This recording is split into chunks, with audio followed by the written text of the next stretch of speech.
Hello, everyone, and welcome to today's live chat. This is the first live chat on YouTube. So today we have a special guest joining us who I'll be introducing in a moment because, of course, today we are here on the eve of the 500th anniversary of the Field of Cloth of Gold. And it seemed that it was a fantastic opportunity for us to bring back a very special guest and friend of the Tudor Travel Guide to talk to us about that. But before we do that, for those of you who don't know me, my name's Sarah and I'm the founder of the Tudor Travel Guide, your visitor's companion to the houses, castles and manors of the 16th century. And what I would love to find out, first of all, is can you all hear me okay? So if you can hear me, give me thumbs up, say hello. I've got a few people coming through already, so let me just say hello. We've got Sue here from Northern Illinois. So hello, welcome Sue. That's wonderful to have you here. Who else have we got? Susan Corrigan, hi Susan. Oh, happy Saturday to you too. And Brian from chilly Newcastle. Yes, it is chilly, isn't it? In fact, it reminds me of the weather at the Field of Cloth of Gold itself, because that was, of course, very blustery and cold, and it's exactly what we've got here in the UK right now. Hi from Rome. I bet it's a bit warmer in Rome, so that's lovely to see you here, guys. Okay, so now that I know that you can all hear me, I just want to make a very special announcement. So some of you will know that back in May, I ran a 2-day virtual summit called Field of Cloth of Gold 500, obviously in celebration of the 500th anniversary of this incredible and historic event. Now, the summit ran over a 2-day weekend, but the videos are remaining live until the 24th of June. But of course, registration closed at the beginning of that event, but quite a lot of you got in contact with me and said, oh no, I missed it. I'd love to be able to see it again, or I'd love to be able to have a chance to see the videos. Well, today is your lucky day, folks, for those of you who are in that position, because as you probably know, I've been talking a little bit about it on social media today. I have reopened registration to that virtual summit. Now, if you are interested in being involved and getting your place, then look for the link in the description below. If you follow that, that will take you to a page where you can pop in your email and you will be registered. You will get an email by return with all the links to all 7 videos, and we've got some great speakers talking about a whole range of different events, from food and feasting to clothes to Henry's Temporary Palace to the social and political context of the event. We've had some amazing feedback, so don't miss out. Make sure you check that out. Okay, so who else have we got? We've got Paul here. Paul is hello from East Yorkshire. So Yorkshire is my home county, actually, Paul. So lovely to have you here. And who else have we got here? Pixie Girl. Hi, Sarah. Great to see you. Hi to see you too. Lovely to see you too. Okay, so keep those thumbs up coming, and as we get into our chat, and I'm going to be introducing our guest in a moment, if you have any questions at all, please put them in the chat. I'm going to be doing sort of balancing talking and looking at the chat and trying to pick out your questions so that I can put them to our guests. So without further ado, it is indeed time to welcome our guest. So I am going to bring in Glenn. Hello, Glenn. Welcome to our live chat today. Very good to see you. Hello everybody. That's wonderful. So, Glenn, you're a professor of early modern history at St Mary's University, aren't you, in London? Do I have that right? Yes, that's my title, Professor of Early Modern History at St Mary's University in Twickenham in West London. Twickenham in West London. And is there a little bit of a delay on the line at the moment for you? There is a little bit, yes. So we're just going to be patient with that. If you can bear with us, folks. Glenn has to, I think, see me move first and then my voice arrives. So I'm sure we'll be fine. Yes. Okay, so Mhm. I'm going to kick off with a question, and as I say, I'm going to keep an eye on the live chat as we go. So here we Mhm. are. We're on the eve of the start of the Field of Cloth of Gold 500 years ago. As I mentioned, the weather is very atmospheric, isn't it? Because Yes, it was well known for being blustery, and today we've had really blustery wind here, so gets us in the mood. But it does. at the eve of the Field of Cloth of Gold, where are Henry and Francis at this point? Well, about this time of the afternoon on the 6th of June, 1520, I guess Francis is in Ardres, his little town just on the border of the Pale of Calais, which is English territory in northern France, where this whole event is going to take place. He's been joined by his entire court. So his wife, Queen Claude, who is at that point about 8 months pregnant with her child, who turns out to be Princess Madeleine. Mm-hmm. He's also been joined by his mother, Louise de Savoie, who is one of his important counselors. He's also, and all their respective households. And he's there with the great and the good of his council, with Chancellor Duprat, who's the equivalent of Wolsey, a number of the cardinals. So they're all ready to go. Meanwhile, in the Pale of Calais, at the little town of Guines, probably in the castle rather than in the famous temporary palace, is Henry. And having just arrived, probably still having a shower and sort of getting ready to meet the king, is Cardinal Wolsey, who has spent the day at Ardres with King Francis, finalising the what's called now the Treaty of Ardres, which was signed on the 6th of June.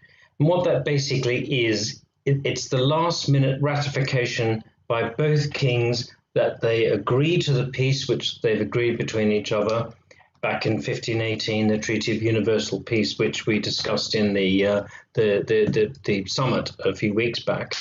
And also a few technicalities about England's relations with Scotland. There's been some disputes, and so one of the terms of the treaty is that Cardinal Wolsey is going to sit down with not Francis but with his mother, Louise de Savoie, to finalise and sort out these Anglo-Scottish problems, which I think just right at the outset tells us that although this is all about, big buffy blokes jousting and doing, the women of the Field of Cloth of Gold are really incredibly important. And she's right there, Louise de Savoie, she would have been there on the 6th of June with her son, helping to finalise with Wolsey the last minute negotiations. So that would have probably been done about lunchtime today. And then Wolsey would have packed up and been farewelled and, okay, see you tomorrow. And he would have gone back off to Guines to meet Henry with Queen Catherine and the English court.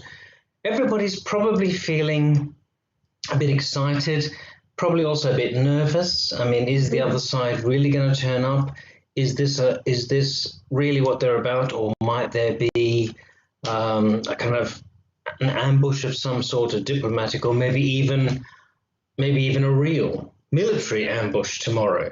I mean, the tension on the 6th of June must have been very high between the two countries. Because you would have thought that they would have come to terms with that before the event, but of course that tension was still there, wasn't it? Right Yes, up until the yes, two sides appeared yes, on the yes. hillside on the next day, on the 7th of June. That's right. So I think it would have been a sort of having a few sherries to kind of relax and get ready for tomorrow.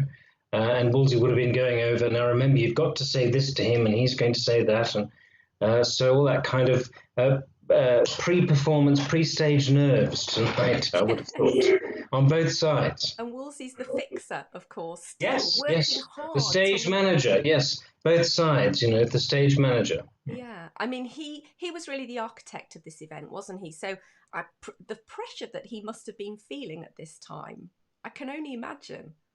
Yes, essentially, it's his idea. Without going into all the detail, going back to 1518 when he'd taken Pope Leo X's plans for what had been a truce between Christian princes and turning it into this amazing forerunner of NATO, effectively, an international non-aggression pact, collective security against each other and against, of course, the perceived enemy, the Ottomans. And it had taken him 2 years to get these two kings together.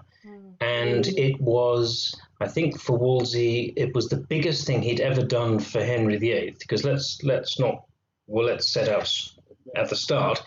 It's Henry that Wolsey is working for, not Francis. Although he's trying to be diplomatic and everything, what he wants is Henry at the center of international affairs. And it's taken 2 years to get guys to this point. So it must have been a lot riding on his shoulders at that point. Yeah. Now we've got a good question from Sue. I'm just going to drag this in. You can't see this, Sure. Glenn, but Sue said, what would local people have known about what was happening? Well, the people of Calais and the English territory within the Pale of Calais would have had a proclamation telling them that King Henry, their sovereign, was going to meet King Francis, that there were going to be a lot of French people about and not to worry, but actually to welcome them, be nice.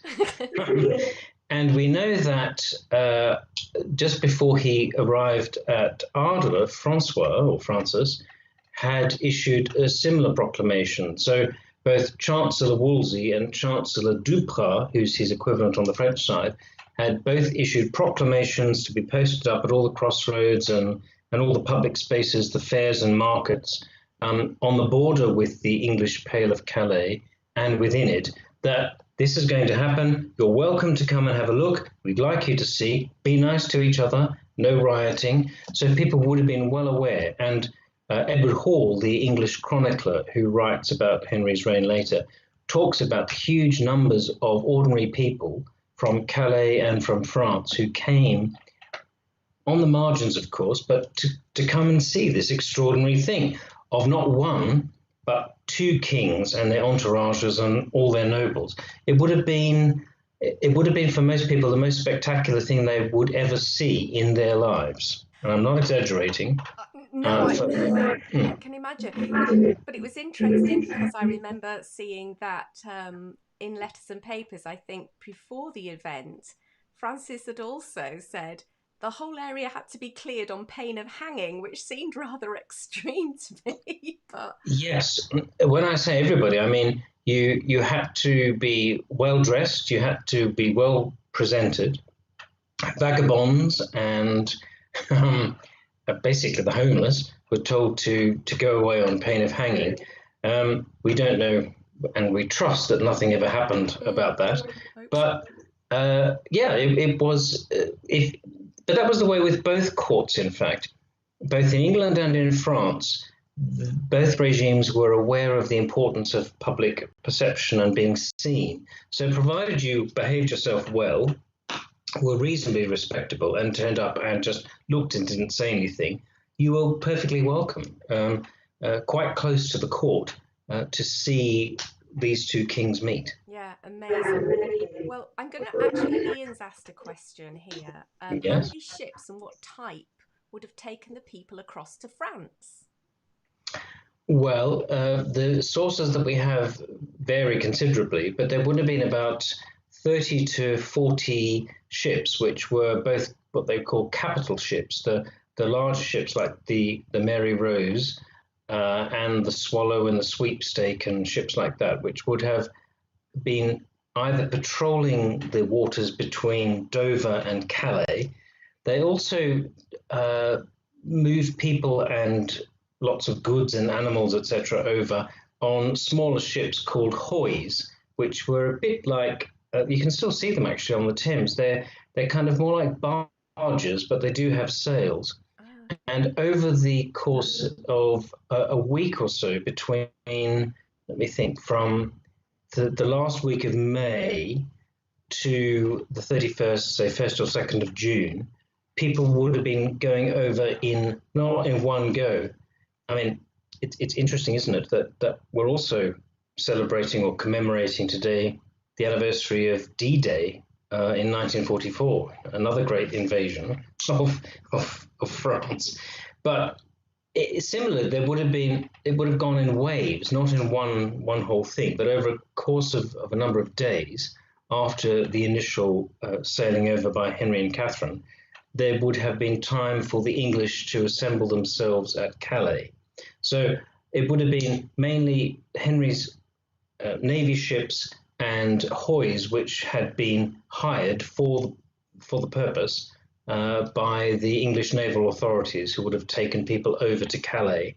And then from there, they would have gone by horseback and cart the short distance from Calais to the town of Guines. So I hope that answers Ian's question. I hope so. Great question. Thank you. Welcome to new people who are joining us, and do make sure you say hello, give us a thumbs up, and just tell us Hello. where you are in the world. That would be lovely. It's always lovely to hear from everybody. We've got more questions coming in, actually. One of them I would like to save towards the end. So let's try and remember this. It was, did Henry reward Wolsey for pulling off the event? Maybe we could come back to that. We'll come back to that later, yes. And come back to the rather interesting topic of Charles V. Yes. Somebody's asking, what did Charles V think of this? This is Elizabeth. What did Charles V think of this? And wasn't he nearby as well? Hello, Elizabeth. Yes, he was indeed nearby. He did not like this idea at all. In fact, he tried to stop it. I guess everybody knows, but Charles V, of course, elected Holy Roman Emperor in 1519, the King of Spain, the nephew of Catherine, and by marriage, Henry. He had been in Spain and was planning to move from Spain, where he'd gone to claim his Spanish kingdoms, after his election as Holy Roman Emperor, back up to the Netherlands and Germany in a series of progresses that would culminate in his coronation at Aachen as Holy Roman Emperor. And in May, towards the end of May 1520, he moves from Spain and takes the opportunity, quite importantly, we might think, of popping into Dover to meet Auntie Catherine and Uncle Henry, which he does over the Whitsun weekend, which would have been the weekend that we sort of just passed a week ago. They met. So Charles was very much aware of what was going on, and he didn't want Henry and Francis to meet, but he knew he couldn't stop it. So what he tried to do was to get Henry to promise that he wouldn't do anything against him at the Field of Cloth of Gold, which of course Henry's perfectly happy to do. And they meet and they have various celebrations and things, as banquets, and then on the 31st of May, the day that Catherine and Henry moved to Calais, Wolsey escorts the Emperor to Sandwich, from where he crosses over to Flushing in the Netherlands, and then he goes on to Bruges and to Ghent. So he's, to answer the question directly, he's not that far from the Field of Cloth of Gold. He's just over the border. One of the reasons for that is he's also agreed that he will meet Henry immediately after the field at Calais. And we can come back to that later if you want to. So although it's about Henry and Francis, I think it really is important that we see Charles as the third member of the triangle in what's going on in June 1520. So he's there, he's got representatives, his ambassadors in the English court are there. He's also got his ambassadors at the French court who are there, and correspondence survives from both those sets of ambassadors to him. So he's getting the view from both sides back to him and anticipating what he's going to do when he meets Henry. What he doesn't want, and which is what Wolsey threatens him with, what he doesn't want is any kind of Anglo-French alliance arising from that meeting that will in any way compromise his plans to have the better of Francis. Because that's the problem, and I think that's what's being alluded to by Elizabeth, that it's really the relationship with Charles and Francis that is the crucial one for all the spectacularness of the field of cloth of gold, in the longer term, the most significant political relationship for European history is that between Francis and Charles. So this is an important aspect of that, but he's not directly involved. And we talk quite a lot about that, don't we? In the interview that I did with you for the summit, we talk quite a lot about the political and a backdrop to this event. So I just urge That's right. anybody who hasn't signed Yes, up they can. for the Yeah, virtual summit to do so, because you will hear Glenn talking quite a lot about that and about the importance of the role of Charles V. And actually, Elizabeth has asked a supplementary question, which I think is a really good one, actually. So we've got. I really want to hear Dr. Richardson's thought on why the monarchs chose such a non-military way to act out their power struggle. that's a very, very interesting question. I think it's to do with the political mood at the time in very large measure. Remember that in 1517, the Ottomans conquer Egypt and Syria, and Pope Leo X, the Medici Pope, says, listen, you Europeans, and he's quite right, you lot have been arguing with each other, fighting each other over dynastic claims, particularly here in Italy, in the north of Italy, for so long. We need to settle this. And there is, as he perceives it to be, a threat to what they would have called Christendom. In the rise of the very powerful Ottoman Turks. And I should lay my cards on the table and say the really powerful emperor, the really powerful king of this period was not Francis, not Charles, not Henry, but it was the Ottoman emperor, Suleiman, the Sultan, who becomes the Sultan a couple of years later. So the Ottomans are a very powerful force in world history at the time. And Leo is trying to get Europeans to agree with that. So there's kind of political common sense about stop fighting each other and come together.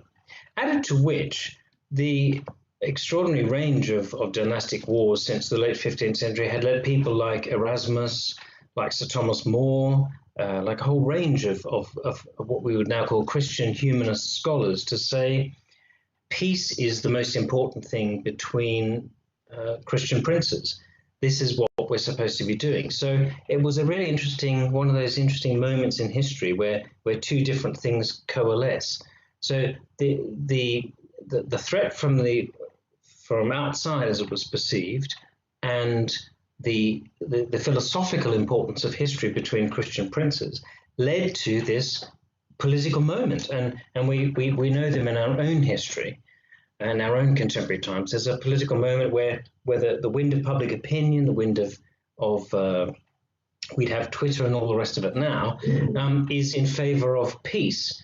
And that's the genius of Wolsey, is that he gets hold of a kind of kernel of an idea that Leo's got and turns it into what is, in effect, a kind of 16th century anticipation of something like NATO, a collective security device where the attack on one is attack on all the others, peace resolutions and mechanisms of conflict resolution are put forward. So it's an extraordinary moment, and that's why the kings start to look at what can we do with peace? Can peace be, I'm trying to think of the modern word which we'd use and it's just escaping me, but leveraged, that's it. Can we leverage peace? Can peace be glamorous, exciting, chivalric, interesting, compelling in the way that traditionally war has been? And whether Wolsey really believes it should or shouldn't, he played along with that kind of idea. So it really is a really interesting juxtaposition of real politics and present threat and philosophy. And that's, I think, the reason why peace in that particular period becomes a glamorous, fashionable concept. You can make peace as magnificent as you could make war. And that's why they spend so much money on the field of cloth of gold. Right, good. And Sorry, that was a thank bit you. long. No, but very good. And actually, this is another good question from Paul, who was asking who was tasked to kind of keep an eye on things in England. Catherine was regent in 1513 at the time of Flodden. Was Scotland deemed to not be a major threat after the death of James I? That's Paul's question. Good question. Well, partly Francois had been in touch with the Regency government and said, look, just keep it cool. And of course, Margaret Tudor is still there, Henry's sister. So for that moment, because of the whole rhetoric of peace, which I was just talking about, there's little the Scots can do really, because I mean, there's the old alliance, Scotland and France, and there's Francis meeting England. It would be rather embarrassing if the Scots did anything untoward in the north at that time. To answer his question, the highest ranking noble in England during the period was Princess Mary, who is, of course, very young when she's only about, 4 or 5 years old. But she is, interestingly, a subject of a little bit of diplomacy of her own. She is there under the nominal control of her governesses, the Countess of Salisbury and others. It's the Duke of Norfolk who stays in England. He doesn't go to the Field of Cloth of Gold. He's there as the head of the council. And the council writes a very interesting letter, because after the Treaty of Ardres signed today, the 6th of June, a delegation is sent from the Dauphin of France, who is Francis's son, elder son, the Dauphin, to Princess Mary in England. And later they report how she receives this delegation and she plays for them on the virginals, and she addresses them in Latin and in French. I mean, bearing in mind she's only 5 years old or thereabouts. We all think, this is one of the things I say to my students, we all think of Elizabeth as this marvelous child prodigy and all very marvelous. But the reports are very clear that Princess Mary, they may be gilding the lily a little, but they present Princess Mary as very competently, very self-assured, receiving the ambassadors from France from her, supposed future husband, the Dauphin of France. So that's his answer to who's in charge. The Royal Council under the Duke of Norfolk and under Princess Mary. Okay. So I'm aware there's a little bit of feedback on the loop, which I think people can hear me talk possibly through your speaker. So I'm apologise for that, folks, if there's a little bit of interference. But we will continue on, and I'll try and keep as quiet as possible so that doesn't spoil your narrative.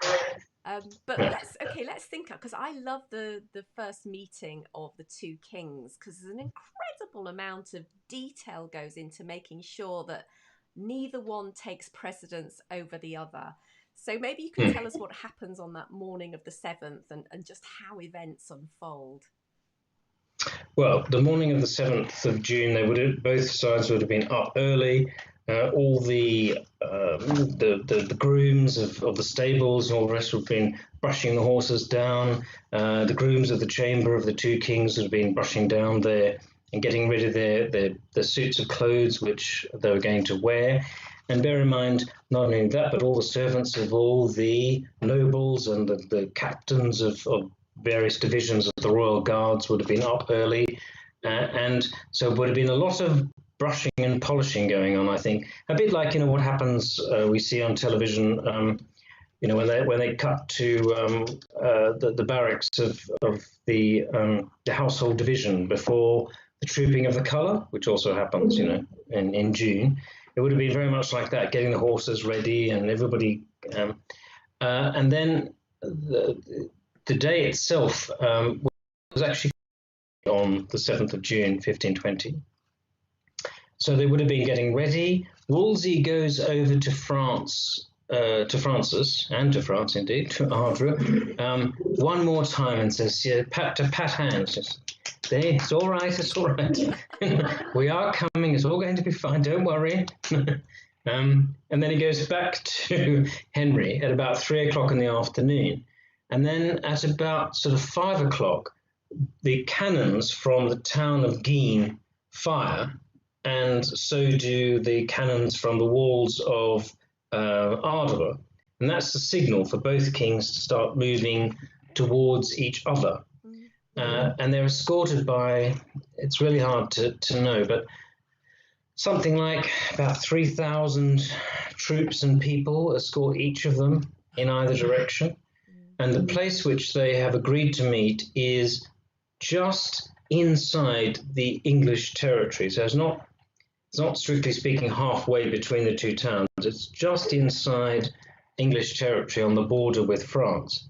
And they found, and I remember 10 years ago, today and tomorrow, I was actually there trying to work out where they'd actually met, and we're driving around in a hire car and taking pictures and everything. And it's really hard to really work out, but the description which we've got from ambassadors at the time seems still to fit with the topography of the countryside. So there is a shallow valley just near a forest, just to the west of Ardua, and that's my best guess where they probably met. But anyway, both sides built up there's a little narrow vale or valley, and they built up on both sides a kind of platform so that when both kings arrived, they could both be at the same height. Because reciprocity and equality is absolutely crucial. I mean, both sides think they might be going to be attacked militarily at the last minute. So everything is done to try to reassure them. Both sides stop to check about halfway towards where they're due to meet. Both sides stop and they send scouts out just to check that the other side hasn't got troops hidden in the countryside around or cannons or anything. And everybody's okay and everybody's all right. And so they then eventually at about sort of 6 o'clock on the evening of the 7th of June, they both reach these particular positions. And then everything goes very quiet, just for a few minutes. And then there's some sort of signal given, and the two kings detach themselves from their entourages, and they look at each other and they sort of canter towards each other very gently, and then while still on horseback, they embrace or try to embrace, and then they dismount, and then they go into a tent, which is something we were talking about in the summit a few weeks ago. In the famous Field of Cloth of Gold painting at Hampton Court, which people may know, there's in the centre of it at the top, there's a picture of a gold tent, and Henry and Francis are shown sort of grappling. I can actually just show that for a moment. Okay, all right. There you go. It's on screen for everybody, so if you want to talk for a moment. Okay. Well, in that you can see it's dressed with cloth of gold, the yellow fabric that gives the event its name. And some people have said, oh, that's the famous wrestling between Henry and Francis, because they're sort of grappling with each other. In fact, that is what happens when they enter the tent on the 7th of June. They embrace each other. So that's what you see happening in that part of the painting. And the two kings are hugging each other as the, quote, good brother and friend that they now call each other as a result of the universal peace and the Anglo-French alliance. And so then they sit down and they have a discussion which goes for several hours, in which they don't negotiate, but they, get to know each other, say whatever they say to each other. Is this the first time they've met? Yes, this is in person. This is the first time they've actually met. They've had descriptions of each other at that point. I don't think they've yet exchanged pics, selfies, etc. That comes later, but at this point, they've had physical descriptions of each other, probably in great detail, but no actual images of each other.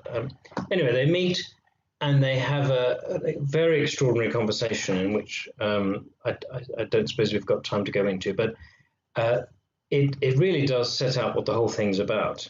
Basically, Francis says to Henry, This is an expression of my power and my sincerity. Look, have you seen how big France is? I've come all the way up to the furthest regions, furthest borders of my realm to meet you. So much do I value your alliance. To which Henry says, mate, I don't care how big your territory is. The fact is, if you want my help, I'm glad to see you here. And then a few minutes later, when they're about to formally ratify the Treaty of Ardres that Wolsey had agreed on the 6th, there's a slightly embarrassing moment because Henry's title as King of France is read out. And Henry says, well, don't worry about that, expunge that title. And what's really interesting is that Francis, instead of saying, expunge it, he says, no, King of France, that's a good title. Yes, you are the King of France, but only because you're my friend. And essentially, you can call yourself what you like, mate, unless I am your friend. There's none of this that you're going to get control of because I am here as King of France. And then they embrace for a second time. So I think that's all we know about that first meeting between them. And then I think the kind of tensions relax and they start to sort of joke and stuff. I do actually think Henry and Francis quite like each other. Right. And I might be going out of school here, but both of them like each other more than either of them likes Charles. Okay. So they kind of think, oh yes, you're an all right bloke, As Thatcher said of Gorbachev, he's a man I can do business with. Yeah. And I think that's very much how Henry and Francis kind of interact when they meet. So that's the end of the first day, and then it's getting late, and Wolsey's getting worried, and he says, "Come on, all right, lads, yes, that's enough, right? You can have a drink tomorrow. Let's go." And they separate about 8 or 9 o'clock on that first evening, the 7th of June. So we've got another question coming in, and it's about the ladies. It's Sure. back to the ladies. Yes. There's a lot of Anne Boleyn fans out there, and although we don't have any definite proof that I think that she was there, obviously she was in the entourage of Queen Claude. So Brian is asking us, hello, he's saying, and Anne Boleyn. Hello, Brian. Anne Boleyn may have been with Queen Claude at the field. Would she perhaps have been at the meeting of Catherine and Claude? She could very well have been. The two ladies, the two queens meet on the 10th of June. So I think if I remember correctly, it's Thursday the 7th, and the 8th, 9th, they meet on the Saturday the 9th to hang up their shields on this artificial tree, and then on the Sunday or the Monday, the Monday the jousts start, and that's when Queen Claude and Catherine meet for the first time. And it would have been very interesting because Catherine, who was, of course, in her own right, before Henry's accession, before she married Henry, she was officially for a time, she was officially the Spanish ambassador in England for her father, Ferdinand of Aragon. So she's a woman who knows all about politics and diplomacy and how it all works. And she'd made she'd made no secret of the fact that she didn't really want Henry and Francis to meet. She'd made a great fuss of her nephew, Charles, when they'd met at Dover and Canterbury in late May. But I think when she meets Claude, she would have been very gracious, and she would have, the irony which we now appreciate, a bit sad really, is that of course, Catherine, she had a daughter, Mary, who I've just referred to, and Queen Claude was then pregnant with her 5th child.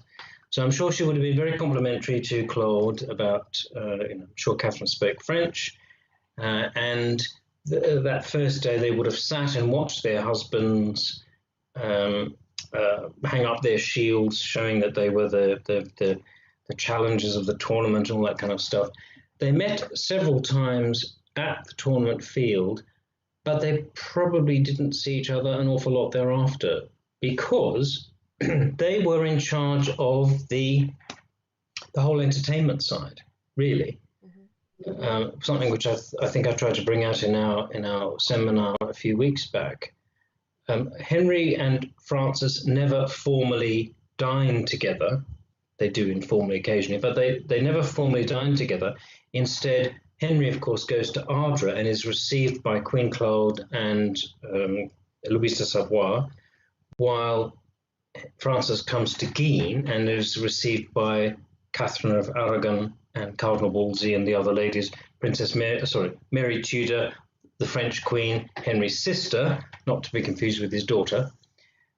So the women are incredibly important in what is going on. Yep. They keep the whole thing turning over. They're gracious. They are giving the respective kings the highest status. They are introducing, being social hostesses. They are doing what we would probably call the kind of soft power diplomacy in the whole thing. So it's the queens themselves and the wives, sisters, perhaps daughters of the leading English and or French courtiers who are there to meet the other king, to dance with them and their leading men. So the women are absolutely central to what's going on in this event. Thank you, Brian. Why they never actually all officially dined together? Was it something to do with just the sheer size and having to split the courts out, and therefore they decided that the best way to do would be the kings to transfer? Was that simply the reason why the whole lot, French and English, didn't kind of get together in one place like in the Temple House? Yes, exactly. You're right. So you couldn't do it.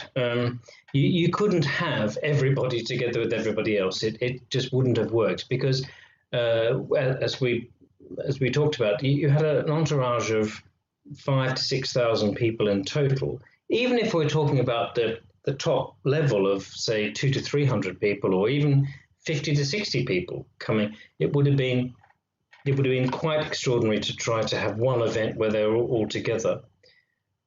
So practicalities are important, but equally, we have to remember, I think, the way status works in 16th century society. So, and the nature of the alliance which these two men are agreeing. This is not one king entertaining another king, because the minute you start entertaining, you've got guest, host, you've got giving, taking, and they want to try and avoid that or control that as much as possible. So the way they do it solves the practical problems, as you've said, but it also enables the king of either kingdom to be the most important person at any banquet which he's at. So Henry's in no doubt that he's the most important person at Ardres. Equally, Francis is the most. They don't have to compete with each other. They don't have to be nice to each other.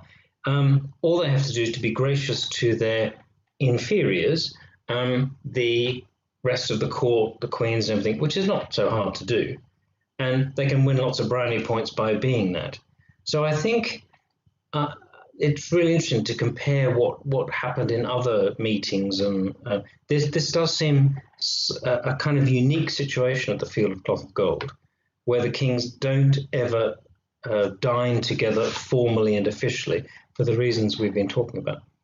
Yes, because for the of it, I did a bit of research about the visit of Charles V to England, when Henry entertained him at Canterbury, and there was a lot of partying, and they were both present in that. Yes, that's right. They were both present because they're not signing a big peace treaty. They're not declaring themselves to be allies. Already it's inferred that although Charles is of higher status as the Holy Roman Emperor, elect by 1520, yet Henry and Catherine are his uncle and aunt, and it's a family visit, So you don't have those kind of issues, but you do have them. Equally, when Charles meets Henry afterwards in July 1521 at Calais, they do eat together and things. So I think that just accentuates the tension and the real significance politically of what's going on at the Field of Cloth of Gold, it is quite unique in that part of the 16th century. Well, I'm just going to pause and say hello to any new people joining us. Do say hello and introduce yourself. And if you've got any other questions, we've maybe got a chance for another 2 or 3 questions that we can get in here. So let's go back to Wolsey for a moment, because I know Wolsey is somebody you've been writing a lot about. So you talked about his role at the beginning of the event. What's he doing through the event? What's going on for Wolsey? And I'm leading up to a question which is about, was this event a success? Did Wolsey feel that it had been a success? And going back to our question that somebody had asked, which was, how did Henry what's the word I'm looking for? Honor Wolsey as a result of this, or reward him in any way? Well, Wolsey, as you might expect, is being, throughout the whole thing, very tricky. He is, as Lord Chancellor, as the papal legate, of course, he is there presiding over the meeting between the 2 kings and formally seeing what's going on. I don't think that, well, there's certainly no evidence that he goes to see the jousting, which after all, this whole thing is a tournament. It's not just about feasting and entertaining each other. That goes on 3 occasions. What they're mainly doing is to pretend to fight each other, called a tournament. He probably wasn't looking at that. What he was doing was behind the scenes, making sure that everything was going swimmingly for the event and people knew what was coming up, and just the manager. Yeah. He was also, I think, very much involved in spin doctoring the whole thing. He was giving press conferences to, so to speak, to the papal ambassadors, to the Mantuan, the Venetians, the imperial ambassadors. He was spinning the whole thing as always, and it's marvelous, and what a fantastic potential we've got here. And wouldn't it be marvelous if we could have a 3-way alliance between Henry, Francis, and Charles, and delivering a kind of triumvirate to the Pope, and at which Henry would be, at the centre of it. The papacy is not at all pleased with this, because what Leo X, the Pope, really wants is for Francis to be held in check. And so any idea that Wolsey is trying to get Charles V into a tripartite alliance with Henry and Francis does not impress the Pope. But equally, the Pope needs Wolsey to keep Henry, on side and things. So Wolsey's being very busy diplomatically, and of course keeping in touch with the Emperor Charles, because he knows that Henry's going to meet Charles immediately afterward and say, "Oh, don't worry, dear, nothing's happening at all. We're having a lovely time. Don't worry. We'll see you later. Nothing to see here. Yes, that's not right." Afterwards he pulls a few fast ones, but essentially he's really trying to set up a situation in which Henry is the centre of attention, and Henry is the centre of whatever potential activity might happen. That makes itself clear in the negotiations that Henry and Charles have after the Field of Cloth of Gold. But what's clear is that Wolsey will not have Henry commit himself to Charles in contravention of his commitments to Francis. I think Wolsey is trying to have it both ways. He's trying to keep politically the 2 kings in tension with each other, with Henry at the middle, and the whole thing is still being projected through this idea,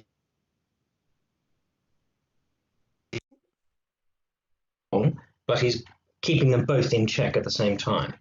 So that's what Wolsey's doing. I forbear to make any current parallels with politicians and what's going on behind the scenes, but there's always spin doctors and advisors in the background who are trying to sort of sort things out. Clever man. He was. Yeah, no, somebody else was just asking, and maybe this is also as we're coming towards the end of our chat. Sue is Mhm. asking, what was the reaction from the rest of the world to this event? And kind of one of my questions was, when did the Field of Mhm. Cloth of Gold become known as the Field of Cloth of Gold? Maybe that's kind of wrapped up in that answer. Yes, okay. Well, I think people have been told about it immediately. Ambassadors are sending reports back to courts. The English people are being kept informed about it. The the French are very, very médiatique, as they would say. I mean, there's a whole sense that the French really want this to be known about.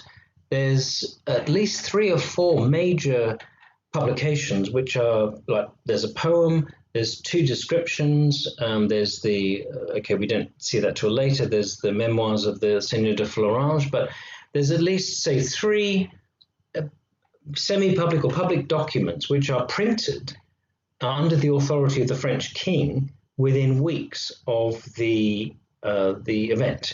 The French poet Clément Marot, who's the court poet by this time, is writing eulogies for it. So it's really interesting that the French want it to be all known about. I think Francis's regime is clearly invested in this idea that he's doing his part in this whole universal peace and everything, and he's the good guy. The English don't really say very much about it at all. That's curious. Um, there's proclamations and stuff. So people, like I was saying earlier, so people know about it. But the although the English are told that the English nobles are told they've got to be there and it's all going to be very important beforehand, there's not a lot said about it immediately afterwards. And I've always thought that was interesting as What do you to make of that? well, as I said, I think Francis's regime, and I don't necessarily mean just him, but his councillors, etc., want it to be broadcast to the rest of Europe that Francis is being a good upholder of universal peace, that he's a just king, that he's met Henry, he's doing all the right things. Whereas the English, I think Henry, although Wolsey's in favour of this, I think Henry's always a bit reluctant. He's always a bit sort of, yes, I'll be his friend, etc. So there's not the same interest in the public relations spinning of this event in England as there is in France.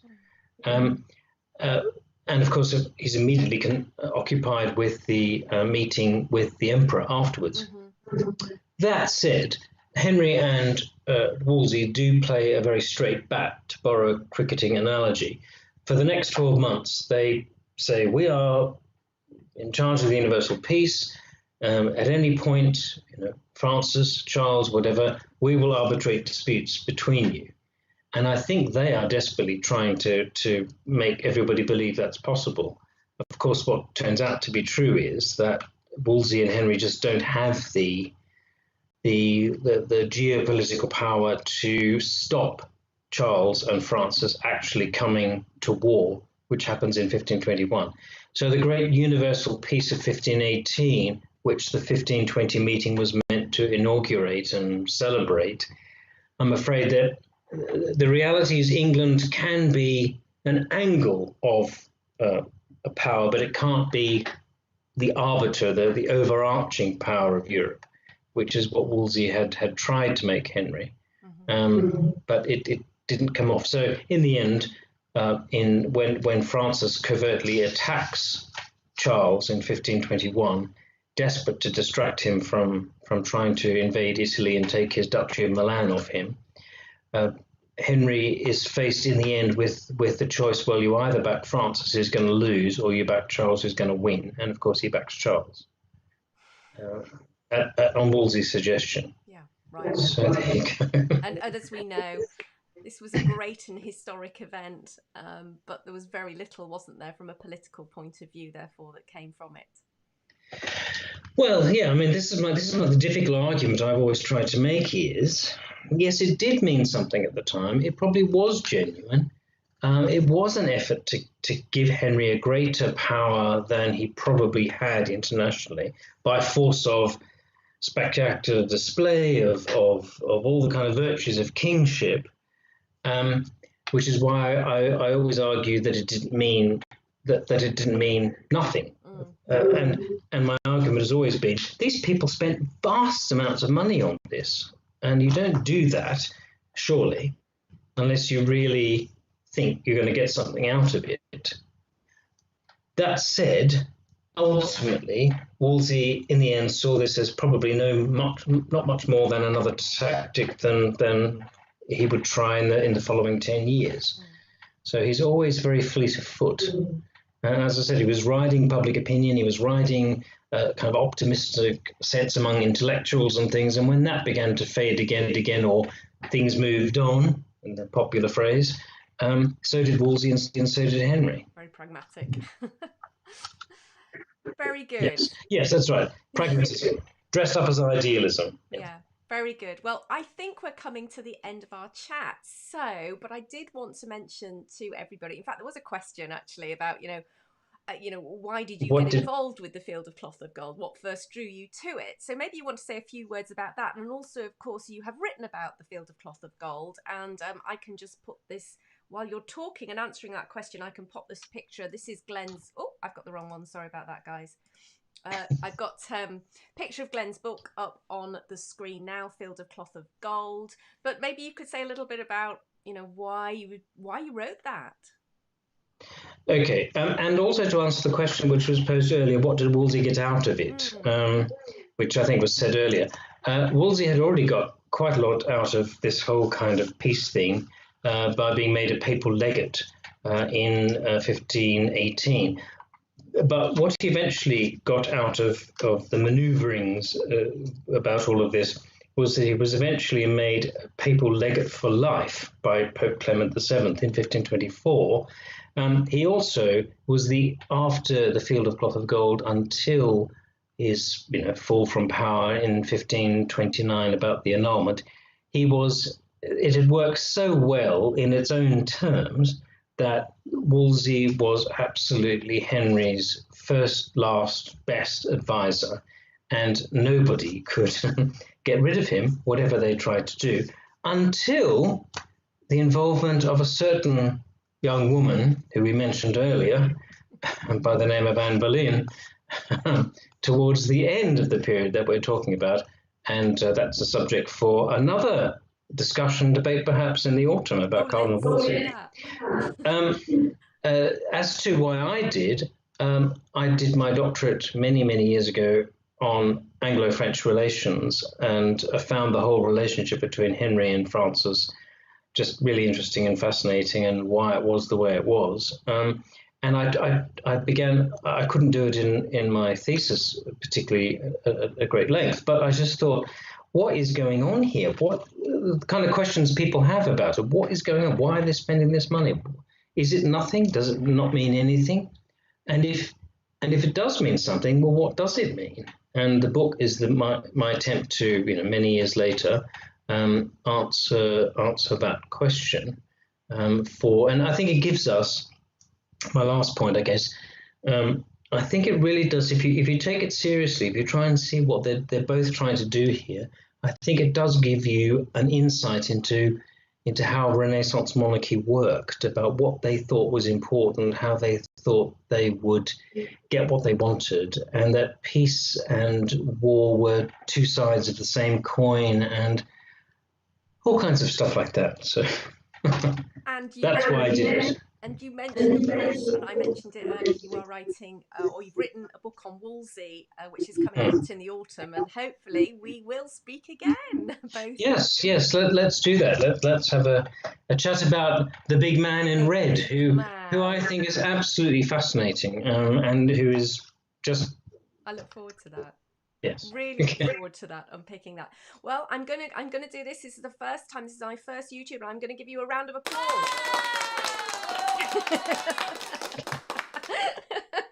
Very kind.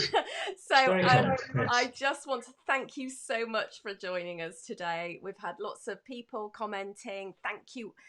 If you just stay on the line for a moment, folks, just while I finish up here. So thanks so much to Glenn for joining us. I thank you also for dropping your comments in, your questions and your thank yous. It's lovely to see that you've been enjoying the chat with Glenn today and appreciating all of his expertise. So yes, Field of Cloth of Gold is out there now, and you can look out for Glenn's new book on Wolsey that is coming in the autumn. And yes, we'll definitely be chatting about that.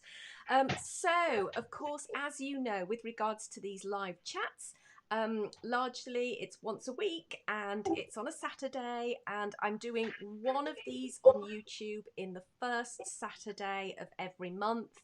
And my next guest is Tracy Borman, and we are going to be talking about the Tower. So that's going to be very exciting, a very, very, very interesting place that a lot of us always want to know more about. And I'll be back on Facebook next week at 5 o'clock British Summer Time.